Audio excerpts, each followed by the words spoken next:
And here, let me put this on you. Sure.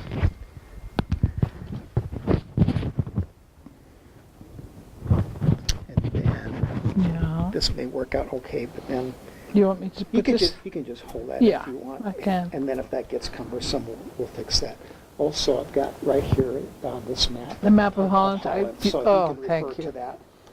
And then I have other maps Yeah. that Of Europe?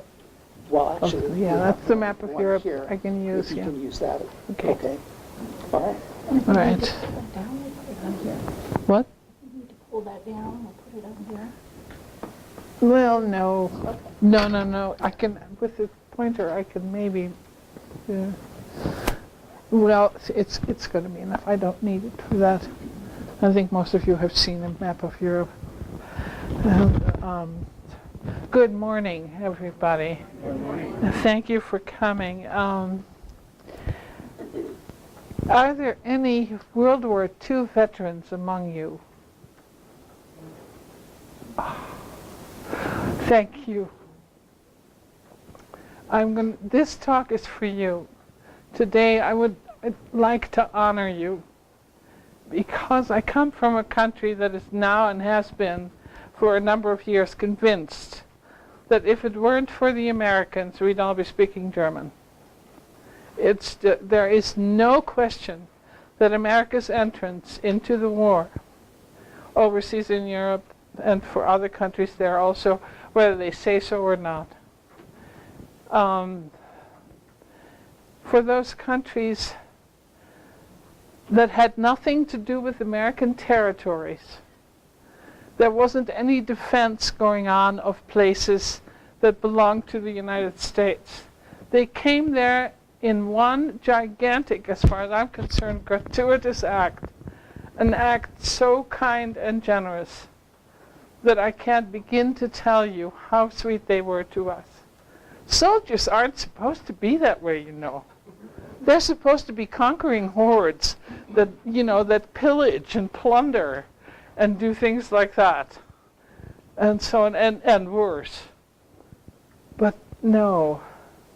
The day that my country was freed, and the freedom came to the North as well, because it happened, I'll explain, it happened differently for the North and the South of Holland, believe it or not. And but the day that we were freed, I was hanging out the window of a second-story apartment that was an apartment above my dad's business, to be able to see the soldiers coming in, marching to a band, and telling us we were free and the Germans were gone. And the SS was gone. The Grüne Polizei was gone. Okay, the Wehrmacht was gone. The SA was gone. The Gestapo was gone. Ooh! So it was great. And they brought with them all kinds of wonderful things. I'd never had chocolate. I was one of those that never had a piece of chocolate. And we were hanging out the window, and the soldiers were looking up and waving at us. And so I shouted down a phrase in English that my aunt, who was about 21 at the time, my father's younger sister, had given me, and she said, "Say this." And I shouted down, "A Smoky for my sister."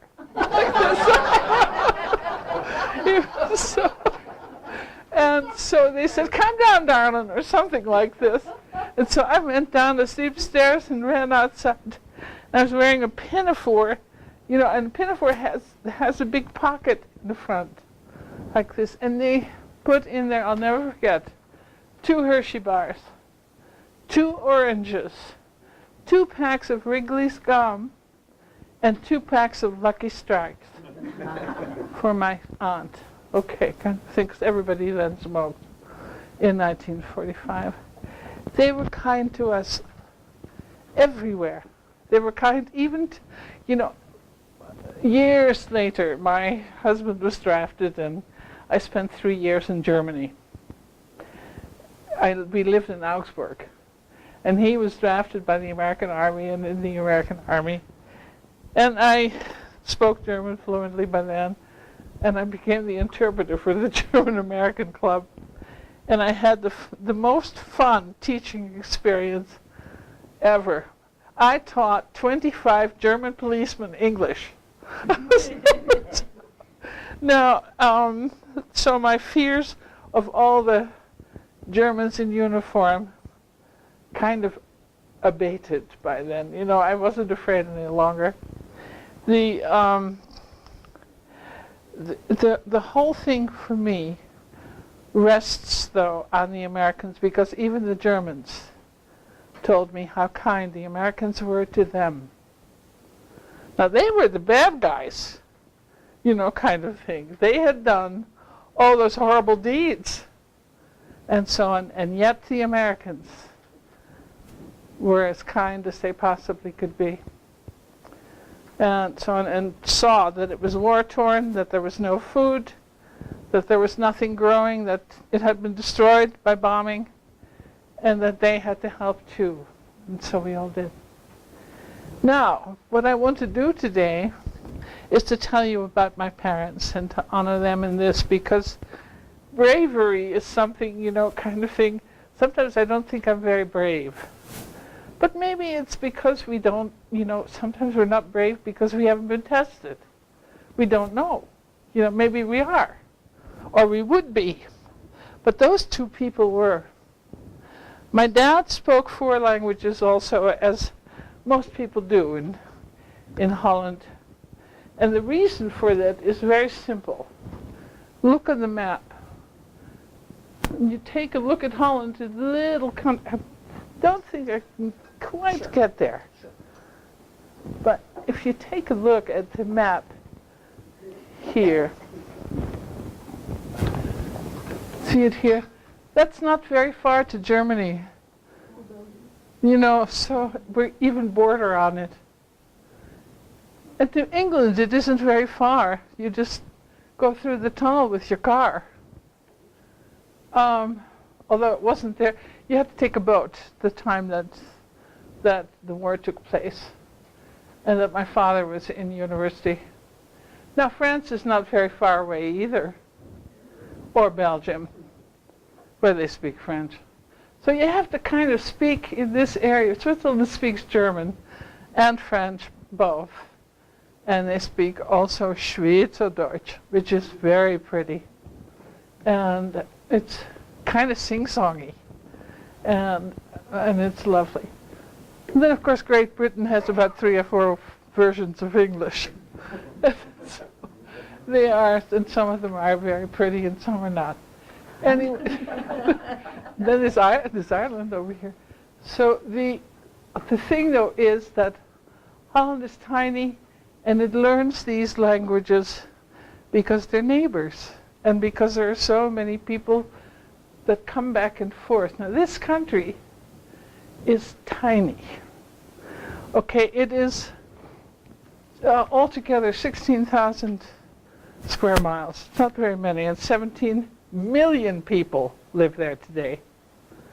But that was about 11 or 12 in the 40s. Now, America has, I believe it is close to 4 million square miles. It's huge. And wanted to emphasize vastness versus the smallness of Holland.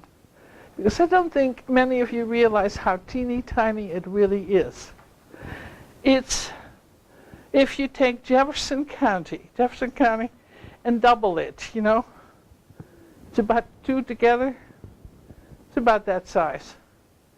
If you take Colorado, which is 104,000 square miles, you can dump Holland 6 times into Colorado and have a Holland left over. Okay. A half you could do it 1/2 more. It's tiny. And this country is vast. It is so huge by comparison. Now, these 2 people over here, this is Cornelis LeGrand, That's my father. And this is Hendrika Baumeister. And she's as Dutch as they can be, for generations Dutch. My father, however, is a Huguenot, or was. And he comes from a French family that came to Holland 300 years ago, but they don't count that. You know the French are French no matter where they are.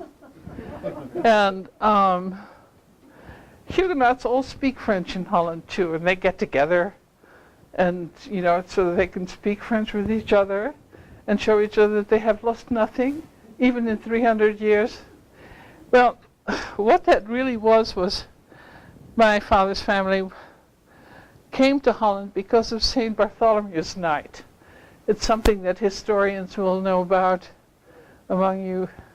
It was the revocation of the Edict of Nantes, and the Protestants were being persecuted again everywhere.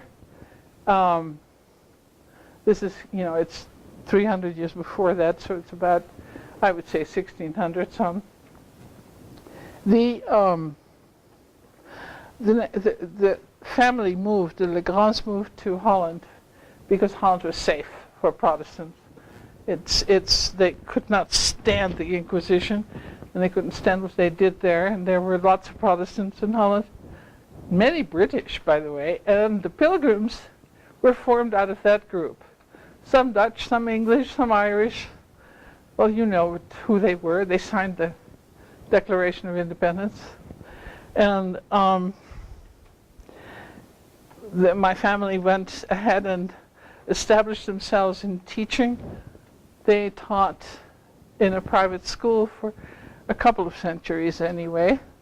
Then my grandfather, Pierre LeGrand, became, he was a physician, and he married a gal who was very wealthy, and so the two of them lived there. My grandfather had a medical practice, but he never charged anybody. They didn't do that.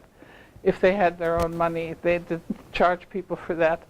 So my eldest brother, when he walked through the streets of the town where my grandfather practiced, he was stopped. My eldest brother was stopped several times by people who said, "Are you related to Dr. LeGrand?" And he said, "Yes, he's my grandfather."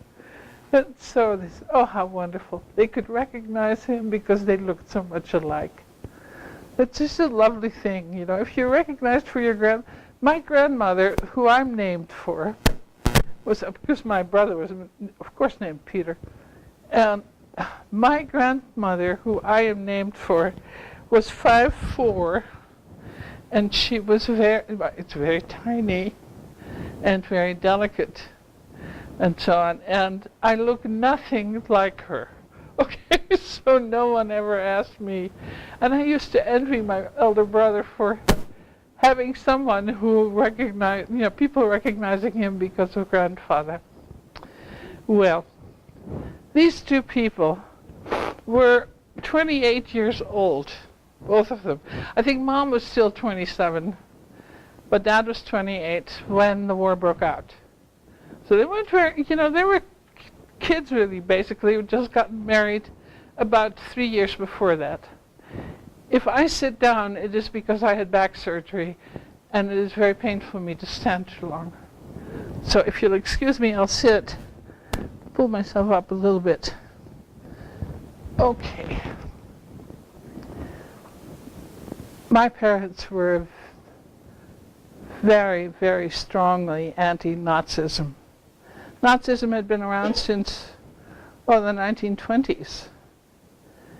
Germany didn't just jump out of a box in 1939 and walk into Czechoslovakia, and then in 1940 into Holland. They had had lots of time to prepare. There had been a Kristallnacht.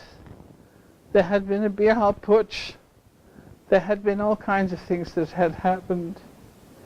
And their miserable philosophies, the Nazism things, were well known by the time they walked across borders. They shouldn't have. The war for us in Holland started on the 10th of May, 1940.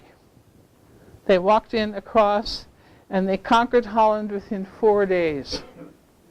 And they did it by walking in, spreading their army around, and then taking their bombers from the Luftwaffe or their particular, let's see, where is it? The Air Force of Germany at the time, took their bombers and bombed the harbor of Rotterdam.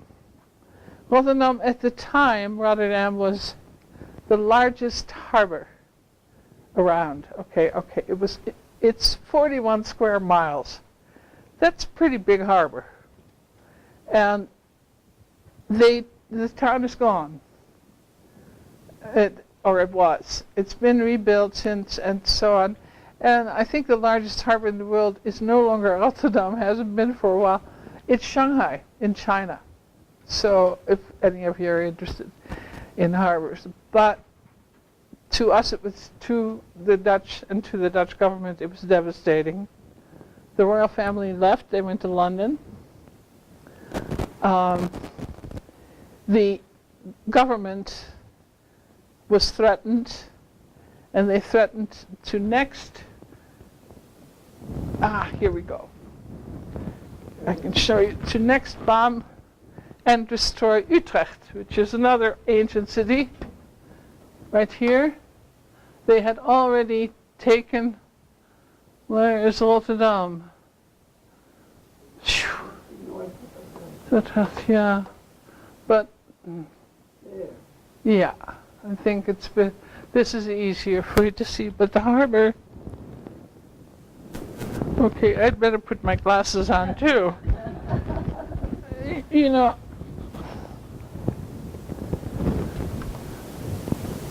yeah, here's fighting in Dordrecht.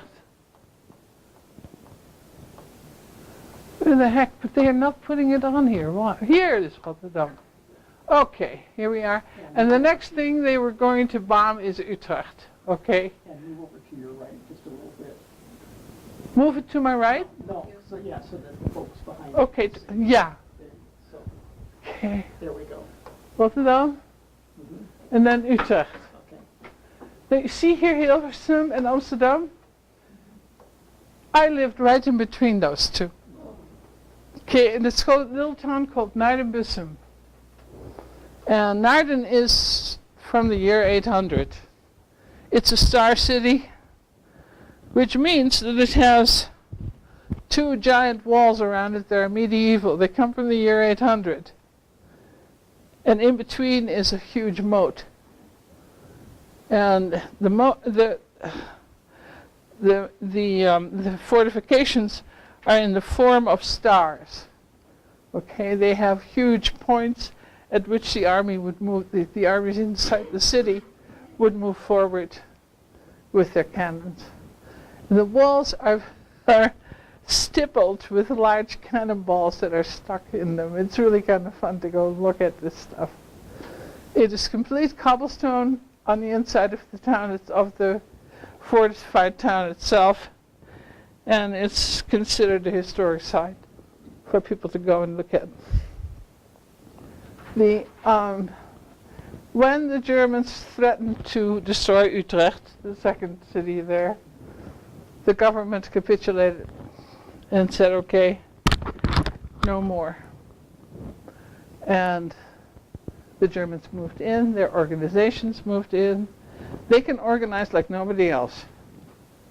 Unbelievable. If you think about it, Himmler, who was really not very well liked by anybody in this world, he was not a good guy. Ooh. He was was number 168 to join the SS. By the time 2 years went by, the SS numbered 70,000 men that he had converted to all kinds of things, had trained them to be butchers, basically. And I mean, that many, kind of thing. Heydrich, same way. Heydrich, Same kind of thing. The SS, the Gestapo, they all became one. He organized them into one force. And those were the men who ran the camps. Those were the guys. And about the camps, that's even more interesting. There was one of those in 1933. In 1 year, history tells us, there were 50 of the concentration camps. When this stuff, the rumors from it, they became facts eventually.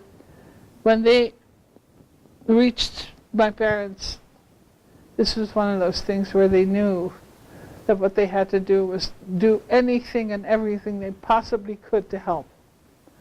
And what my mom did, and in the beginning of the war, she was pregnant and found out in 40, I think it was, it was 40, late 41. And she and about 6 nurses from the hospital, they started collecting breast milk for babies, newborn babies who were being sent from the Balkans, from the Balkan countries, from Romania, from Hungary, from any of the Balkan countries where the Jews were sending their babies to go to England, to go to Spain as long as they could, from Spain to America, because they weren't going to survive in their countries. The SS was after them. The Gestapo would take them, along with the mothers, and exterminate them in the camps. I mean, that's what happened. I don't know if anybody really realizes, after the war, do you realize what the total number of victims on both sides, okay? The armies of Germany, what they lost, and the German people, the Allies, the Jews, all of it together, the count is 40 million that died in Europe in the 12 countries. That's a huge number of people by any standard. It is the biggest tragedy that mankind has gone through, as Market Garden was the biggest air operation that ever happened. They still haven't done anything bigger than the airdrop of 34,000 men into Holland. Okay. And that rotten place they brought them to, okay, kind of thing. It was really difficult terrain. We had visited there, and if you were going to walk in that clay, it was so soggy, so wet, that you couldn't walk on the land that was directly next to streams or anything like that. You had to walk on the raised dikes with the roads on them. Those were the only ways of managing there. You couldn't ride a bicycle on the other stuff, nowhere else. So, and those roads were the only way of managing. Walking, riding a bike, or, as was the case in World War II, for tanks to maneuver. It was really the worst. I mean, can you imagine an American paratrooper lands on the soggy land, okay, kind of thing. He can't get his boots out of the clay very easily because he's fallen on it. It was terrifying. And you see it in episodes 4 and 5 of Band of Brothers, which I hope some of you have seen, the series on HBO. It's on HBO still. Okay, and it pretty much tells you what it was like and shows you the higher dikes that people maneuvered on and so on. But I'm getting off my parents, and I shouldn't do that. My mother had 6 cribs on the top floor of the apartment above my dad's business. My dad's business was in the center of Bissum, which is the commuter town next to Naarden. As I said, Naarden is the fortified medieval town. Okay, so the whole place is called Naardenbussum, and it is in a little area called het Gooi, which is south of Amsterdam, and the whole thing is considered a commuter place for people working in Amsterdam. And Amsterdam's a big town. Okay, it's good size anyway, a couple million people at least. And you know where that is? That's Holland's capital. And there is, see the picture of that lake sitting in the middle there? This one. Okay? It's gone. It has been poldered, as it is called. Polderland is, it's like a giant sump pump project.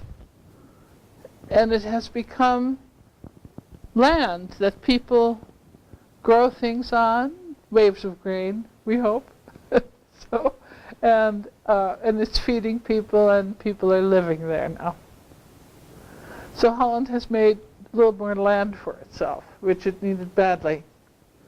It's 16,000 square miles total. Guess how many people live on it? About 17 million. Woo! Think about Colorado. We've got 5 million living here. Do you think that we're a little overcrowded in Holland? We needed that polder land badly over there. It was needed badly. Anyway, back to my parents. So that's what my mom was doing, was taking care of these babies. For years, we had a little kalotje, as it is called in Dutch. It's the beanie, you know, the Jewish babies or Jewish young men wear to go to synagogue.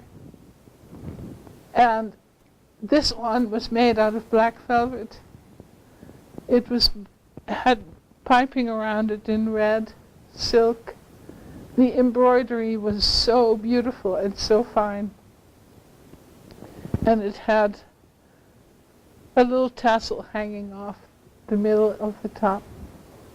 And my mother kept it because of a baby that died. And it's a baby that she did everything she could. And still the Lord called him home. So she kept that beanie for years. And it was absolutely beautiful. I don't know how many children went through, but when she had her third child, and my mother had her third child, she then stopped because the babies weren't coming through anymore. They couldn't get there because there was no chance for them anymore. All the countries were occupied, and it was too tough. Sending boats to England wouldn't help because the Germans had fortifications, U-boats, God knows what, and they could stop them. So it became too dangerous. And so my mother became a courier. Why, heck, when she wasn't pregnant, they used her bicycle, and in the tubes of the bicycle they put the mail for the Allies, or the messages that needed to get through. And couriers mostly worked on bicycles. There were a bunch of them. One of my aunts, too, and Mom said that she was really kind of cool, you know, and fearless is what they said. Mom told me that she thought my dad had inherited a gene that was fearlessness. So, she said he spoke much better German than she did. And she said he could pass for German. You know, and I mean, he really made sure. And how that happens is that men in Holland go after university. When they are graduated, they go to all these different countries that I was pointing out, about 4 for Holland. Some countries do more, or the students do more than that. But my father spent 3-4 months in Scotland learning English. He spent 4 months in Germany speaking German, and he went to France to brush up on his French in the region of Bordeaux where the family lived. And so they come back speaking these languages and saying they go through all of that just because their neighbors speak a different language. Yeah, but there are lots of business people also and colleagues, and there's lots of exchange between these countries. Colorado isn't isolated either. We've got people here from anywhere, right? I mean, just think of it. I'm Dutch and I'm here. So it really does. It's there, as you can see. We're a little closer together than here, okay, kind of thing.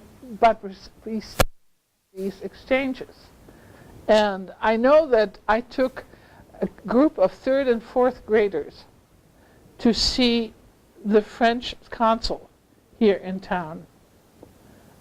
And they were just delighted, and the consul was delighted himself to know that these children were learning some French. There was a program in the schools called FLES, Foreign Languages in Elementary Schools. Anybody remember? It was really kind of fun to do. And I had them at 7:30 in the morning until regular school started. It was really fun. And it was also a time when Madeleine Murray O'Hair was spreading her wings in this country to forbid prayer in schools. Well, I got back to her in some small way. When these kids, I gave them 15 minutes out of the hour I had them to determine what they wanted to learn about. They wanted to learn about Paris, of course. If you want to learn about France, you want to learn about Paris. And they chose Sacré-Cœur as the building they wanted to know more about. And the Cathedral of Sacré-Cœur is very pretty, white, as you know, and it just is gorgeous. It's not that old either. And it's not as spooky as Notre Dame, okay? Notre Dame with its reliquaries and the old bones and all that sort of stuff is a little bit intimidating. But Sacré-Cœur is really lovely. And so they asked me if they could understand the preacher in that church. And I said, well, if you knew some French, you would recognize some things. And so they said, okay, what would we recognize? One little boy in that class was incredible. And I said, well, you would recognize to do all of it. How many of you here in the class know the Our Father, the prayer? Our Father who art in heaven, hallowed be thy name. And they all did. God loves them. So there we were, and I taught them that prayer in French. And there we were at 7:30 in the morning, giving Madeleine Murray O'Hair the wave and saying, Notre Père qui est aux cieux, que ton nom soit sanctifié. And it was somewhat satisfactory to me too. I liked it, and I liked them, and they all re-upped for the next term, which was also, I had to make time for my regular job to be able to go and do it, but it was one of the sweetest teaching jobs I ever had. But they were so nice. And that was on the east end of town here, way, way east. So, going back to my parents again, okay. My mother, as a courier, also had to sort the mail. Now, I need to explain. My father was what do you call that when you have a post office? He had a post office. He was a postmaster, yep. That's exactly what it was. And so it was a natural place for the underground or the resistance to also have a post office where the guys in the resistance would come together and bring the things that needed to go elsewhere to other resistance leaders and get it to the Allies. That kind of thing. Get information to them. And my dad had that. And because the war got to be more dangerous as it went along. I mean, it was not as dangerous in 1940 after the bombardment stopped and after the government capitulated to Germany. Then for a while, it was fairly peaceful and so on. But it got worse and worse and worse as the policies of the Third Reich were being enforced. So I can't emphasize that enough because of the winter of 44 and the 8 months it took between Operation Market Garden, when the south of Holland was freed, and the 5th of May 1945, when those soldiers marched into our town and I hung out the window. Okay, that day I'll never forget. So the cruelties increased. You need to know that because it was, people were becoming so desperate by that time. 20,000 people in Holland, just Dutchmen, just ordinary people, starved to death in the winter of 44. It's a factoid that not very many people know about. But there was no food. The Dutch had protested in some way, and the Germans had retaliated by not allowing any food shipments of any kind. You can imagine what that was like. No trucking business at all, none. And they had taken, for years, they took all the dairy, all the fruit, all the vegetables, everything that they produced for themselves. It was to get food.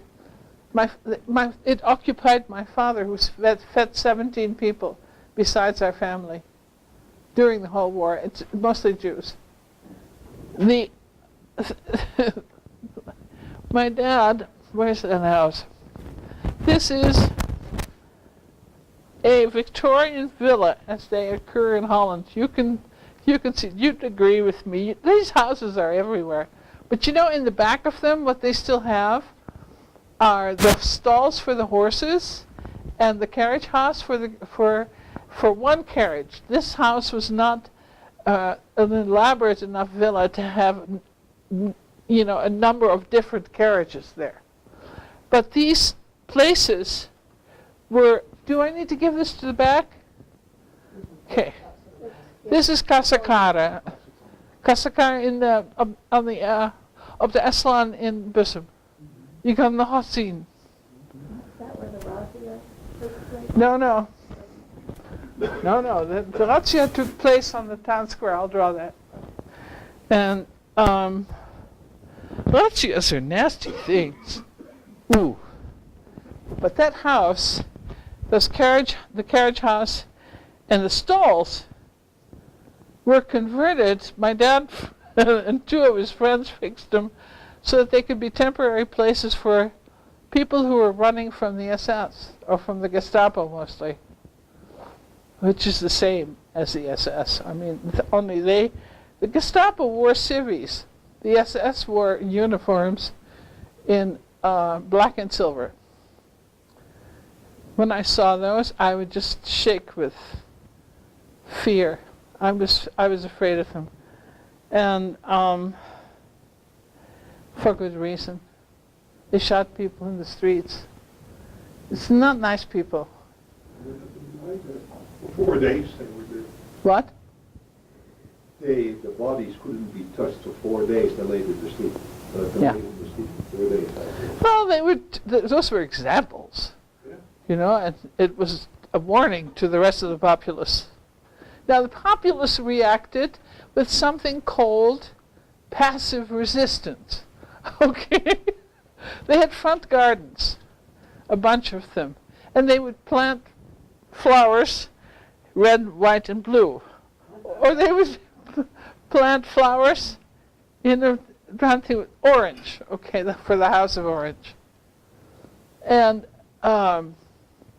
red, white, and blue, of course, for our flag, which is a band of red, a band of white, and a band of blue, or as it was called, oranje, blanje, bleu.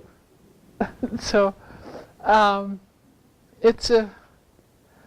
it was a thing where those who could sew would make dresses for us in red, white, and blue, or in orange or so. What were they going to do to the little kids, you know, if they were to deal with the civilian population? I remember my mother tells me that this is true, that she was walking my younger brother and sister in the baby carriage, and I was walking next to her, and 3 soldiers stopped us, and one of them exclaimed, "Mein Gott, das Kind schaut ganz durch mich hin. That child is looking straight through me." So I was livid that they even walked our streets. And I kept that for years in my heart. I kept it when we came to America, that unrest, that saying, "Oh, Georgia, ooh." And then I met my husband, and he was drafted during the Vietnam War. And guess where they sent him? To Germany for 3 years. So I had to go with him, and I got to live in Germany. And I made very many German friends. And that unrest disappeared. And I think that Providence showed me the way that there is no permanent hatred. You can't do that. You can hate the things people do, but not the people. And so my soul came to peace being in Germany and liking it. And as I told you, I got this funny job of the general who ran the 24th Division, okay, in the Army was a guy by the name of Young, okay. And he called me in. He said, "I hear you're our German-American interpreter. Do you know you're the first American?" And I said, "I'm not American, I'm Dutch." He said, "What?" I said, "But I'm an immigrant." And he said, "You're an American citizen." I said, "Yeah." So he said, "I've had a request from the mayor of Augsburg. He wants a teacher to teach 25 German policemen English." I said, "What?" He said, "Well, you know, the MPs are only over here for 11 months. That's their tour of duty, and then they go back. And it's not worth it to teach them German. So they've decided that since the police are a permanent force, let's teach them some English." And I said, "Well, you know, you could select the police on the basis of whether they've had some English in school. And the German schools teach English also." In fact, the Germans were incredible. They had a compulsory education, mandatory, through the 8th grade, from 1763 on. Now, that's a long time ago, okay? That's a lot longer than 1939, which is when it happened in America. Okay, that's when it did not become compulsory until 1939. So, but Frederick the Great did this in Germany a long time before that. So these German kids were used to getting some English in school. And so I got 25 German policemen. It was incredible. The first question one of them asked me was, "Was ist ein Pumpjockey?" What is a pump jockey? All of the slang that they hadn't been able to understand. For weeks, I translated things I thought I'd never hear. Kind of thing. But they learned.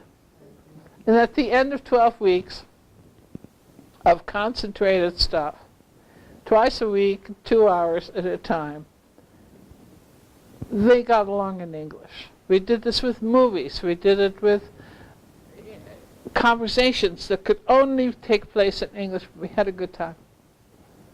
And I lost my fear of German uniforms in the process. It just, it became uniforms are uniforms. That's it. And I... You covered your dad, the razzia? Yeah. Dad's imprisonment? Yep, I will tell you about that. If you don't mind, can I draw on here? Can I draw this, the town square? Because it'll give you some idea.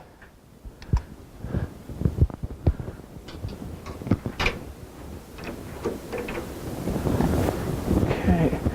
Can I just lay this down here? Yeah, this is fine. So, okay. Jerry, we need to take this off of here. Even these off. Yeah, please. Okay. All right.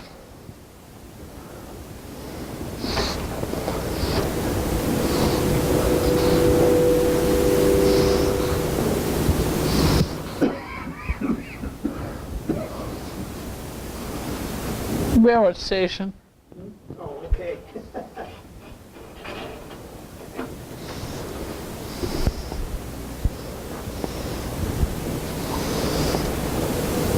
Storefronts. Just keep an eye on that. It's a little park with flowers and so on and so forth. A parking place here, parking place there for buses that take off when the trains arrived and people would get off. Another set of stores here.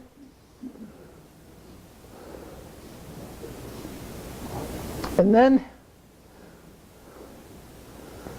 roads here, homes, villas, good size on both sides. Okay, when the razzia took place, a razzia is the German word. It's an Italian word really, and it is it. Pointer. Yeah. Around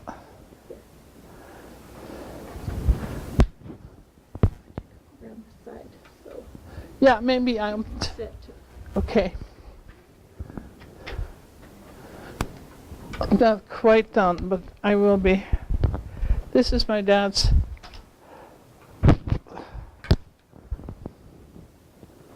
Okay. LG is LeGrand, okay? That's ours. This guy was okay. This guy was okay. This one was not.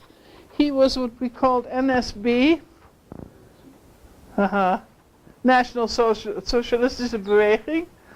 The National Socialist Party, who were pro-German. This is dangerous, okay? This guy was okay. Now, did most people live above the storefront family? Many of them did, Yeah. because they were rather large apartments, very airy and really nicely done. And you could have a family up there. There were 3 or 4 bedrooms, and it was really like having a house. So they were really good size also. And then they had a garden in the back of it was really, you had the storefront, and then you had a garden in the back that was surrounded by a wall, okay? And what the guys did, in fact, was make doors into each of these walls to be. This guy was out of luck because of NSB over here. But these three were attached to each other by doors. Okay, to get in and out, and to be able to run if there was trouble. So another reason for my dad's being a courier station, that being a good place, was because the two neighbors were also in the resistance. And what the Germans did was they surrounded this entire area. And with searchlights, they opened up searchlights. It was after dark, always after dark. And they surrounded it, what? They did this, I'm just asking a question, community to community? Oh, yeah. Okay.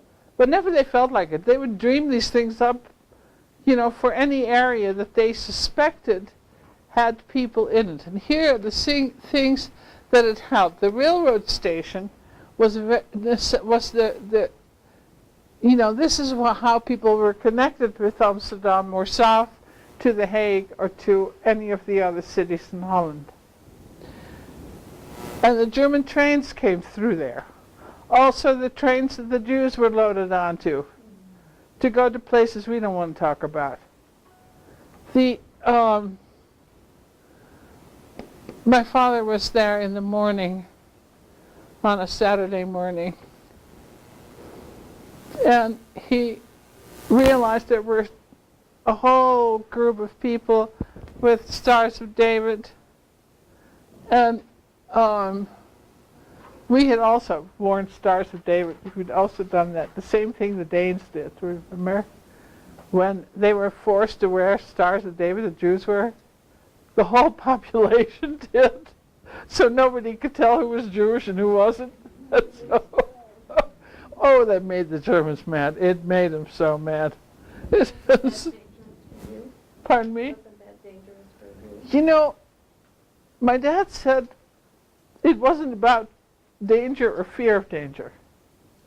It was about telling them what was what. Okay, that there was no, it was protest in the best sense. That there was no difference? Yeah. And there wasn't. See, Amsterdam and Holland Amsterdam had been a free city for centuries. Oh, from the times of the beginning of the Hanseatic League, my heavens. It was medieval times when Amsterdam became a free city. And a free city was that Jews were tolerated there and not kicked out of the country like in Robin Hood. Or it's not Robin Hood, what is the movie? It's Ivanhoe. Remember Ivanhoe? With Elizabeth Taylor and Robert Taylor? And they're not related. And so on, and that the Jews are not allowed in England, and Richard the Lionheart fixes that. You know, he says, "Oh no, they can be here now." At the end of the movie. Okay, but in Holland they had been tolerated for a long time, and what it meant was the unions of the Middle Ages. There were unions. They were called guilds. Okay. And to get into a guild, there was a guild of the cloth makers, there was the guild of the iron workers, there were all kinds of guilds, and they were very expensive places to get into. And the Jews were forbidden to be in the guilds. So, but in Amsterdam, in the regular guilds, where they couldn't be, what they could do was they could get into what is called the rag trade. Okay, clothing, carpets, gobelins, it's things you hang, wall hangings, you know, that were stuff like that. Also diamond cutting. And the diamond industries are Amsterdam, Antwerp, okay, kind of thing. Those are diamond cutting centers. The Jews could get into that. And money. And man, did they get the banking industry under control in Europe. The Rothschilds alone are unbelievable in that. So they thrived. And they were in Holland, had lots of them because they were tolerated and they were left alone and they could become whatever they wanted to. Because their sons and daughters could go to university and could, go be doctors, lawyers, and Indian chiefs and have a good time. Now, did they do the razzias because they suspected there was Jews in the community? That's one. That was one. Persecute the Dutch. Also, if you were a Jew sympathizer and hid them, you were just as guilty as being a Jew. Kaboom, you were dead. Okay? Shot in the street. Talk to you. My dad had moved people. He was, on Saturday morning, he had been in that railroad station. And among the people that had been gathered there to get onto a boxcar and to be taken out of there to a concentration camp was one of his clients. And this was a very diminutive man, very slender, and in his 60s at the time. And my dad, he said, I don't know what happened to me. He said, it really bothered me. And so, when you get an itch, he said, he would tell us, he grabbed him and threw him over the counter of a kiosk. Now, a kiosk, you remember, were these round big ones where people sold newspapers in one hole in it and sold newspapers and magazines. And they had a little counter inside that you could hide under. And my dad stuffed him under the counter. He said, under the planken. And how you cooked it? And keep your mouth shut. Okay. They would pass him, the soldiers. They would chat with him because they knew him by now. They thought he was German. They all did. And so when the train finally left and the soldiers were gone, my dad took the man with him and brought him home. His wife answered the door and said, "What? You're home from synagogue so early. Did you take Neil to synagogue?" Kind of the case to synagogue. Heb je Kees meegenomen naar de synagoge? And the guy said, no, he never quite got there. So can you imagine? She didn't think anything was wrong. And he was shaken to the core. What it was, the Jewish couple was an example of older people who didn't want to leave. They didn't want to leave their land. Their families too had been there for a couple of centuries by now. So they didn't want to leave. And they could not believe that the Germans would do the things they did. They never believed it. So my dad, he said, especially those are the ones we need to protect. He said, because that would be too hard a thing. They'd have a heart attack finding out what really is happening. So my father, he said he got up to a number of 17. And so he'd go in the countryside to get food, to beg the farmers to sell some food to him. He exchanged them for cigars and cigarettes, things like that. If he could find it, he'd trade it for food. It got to a point where he said an egg was, the value of one egg was, the cost was $20 for one egg. If somebody needed it, though, he'd go after it and get it. We never knew where we never knew really where he was, except that he would come home, usually within 1 or 2 days. And so on. And he got to be running he was running that post office where we knew. And my mother, when she became a courier, she also sorted the mail. And she did that in the apartment above the business, above the post office. And she is doing that one morning, and somebody is beating on the door downstairs. Have you ever been in a Dutch house where they have a staircase going upstairs? They are very steep. Anywhere. I don't know why they do that, but they build the steepest staircases. They don't make it easy for anybody, okay, kind of thing. So 3 soldiers come in, German soldiers, and they weren't Wehrmacht. They were something she hadn't seen before. And they demanded milk, bread, butter, and cheese.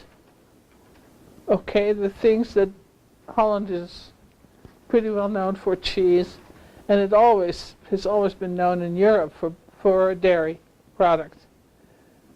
So she had been sorting the mail, and before she went to answer the door, she shoved it underneath the tapis, the tapete. What is tapete? Rug.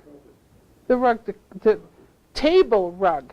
These were Persian rugs that people threw over their wooden tables to preserve the wood, okay, and to make sure that nothing would happen to the table.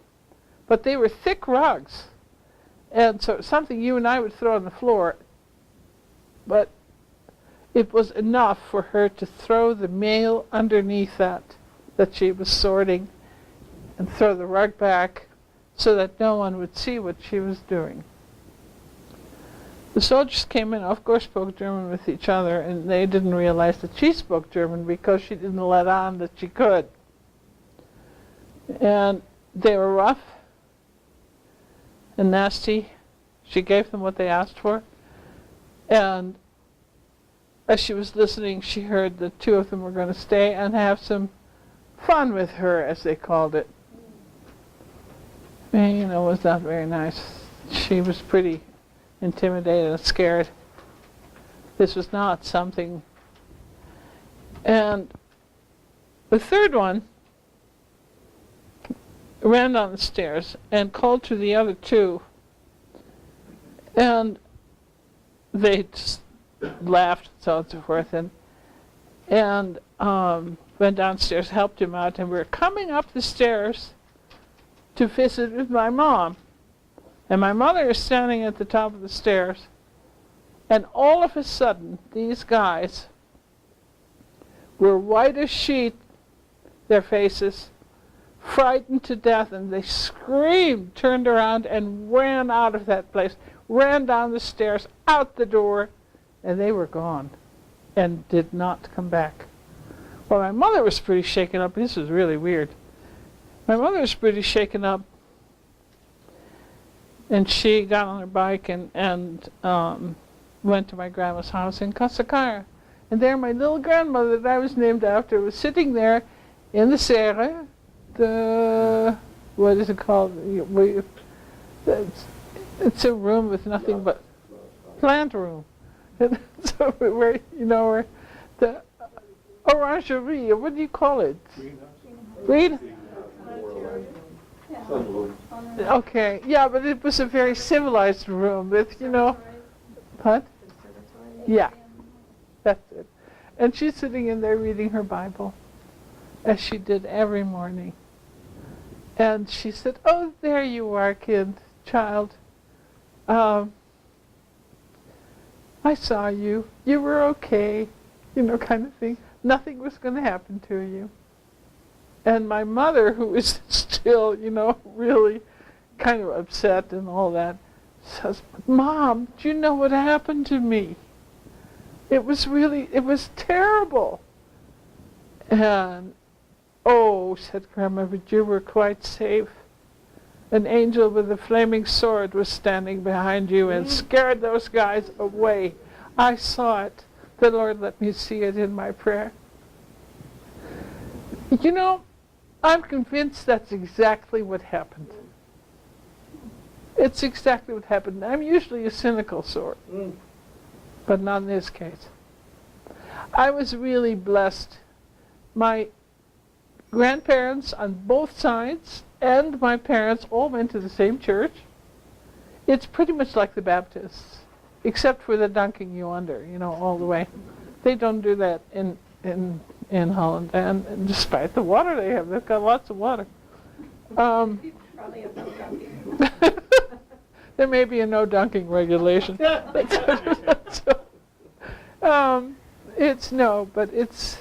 It's wonderful to know the kind of faith they shared with each other and gave to us also, helped us with that.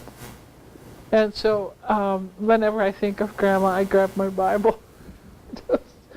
She was a good teacher also. She helped me to learn to read. And it comes to the point where my dad had hidden 3 people in the house.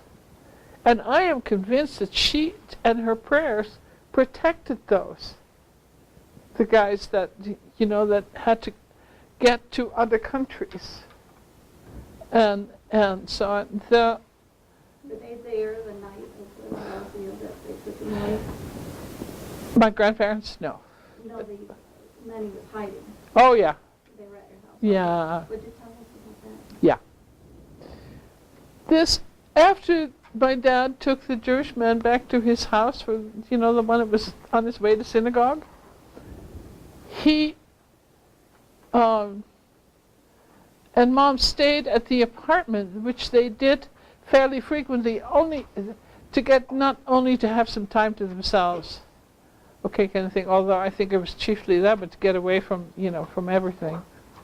They were young. They were they wanted a little privacy. And this time, however, they had us kids with them.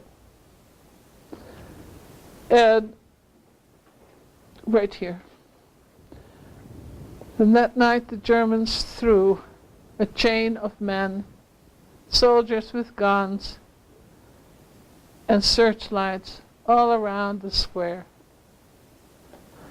This place was, our doctor lived there, who had 4 sons, who tried to